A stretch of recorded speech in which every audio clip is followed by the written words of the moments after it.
एक समय की बात है। एक छोटे से गांव में एक राजा रहते थे।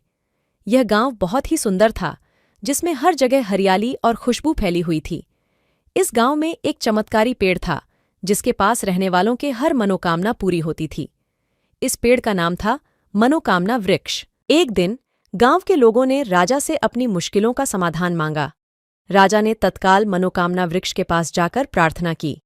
अचानक एक गोलू से उस पेड़ ने कहा, आपकी मनोकामना पूरी होगी, लेकिन इसके बदले में आपको एक कठिनाई का सामना करना होगा। राजा ने सहमति दी और वापस अपने गांव चले गए। गांव में एक बार फिर खुशियां और सुख समृद्धि का वातावरण फैला, लेकिन फिर भी राजा के मन में उस कठिनाई का डर था। धीरे धीरे वह सब कुछ खो रहा था जो उसके पास था। फिर उसने सोचा, क्या मैंने सही फैसला किया? वह फिर मनोकामना वृक्ष के पास गया और उस पेड़ से कहा, मेरी मनोकामना पूरी हो गई, लेकिन मेरे पास अब खुशियां नहीं हैं। मेरी मनोकामना पूरी हो गई, लेकिन मेरे पास अब खुशियां नहीं हैं। पेड़ ने हंसते हुए कहा, राजा, जीवन की सच्ची खुशियां और संतुष्टि हमारे अंदर ही होती हैं। अपनी असली समृद्धि को पहचानो और तुम्हें शांति मिलेगी।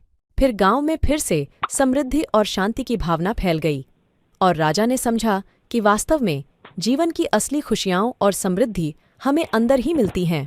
वह मनोकामना वृक्ष के चमत्कार से नहीं, अपने भीतर के शांति और संतुष्टि से खुश था।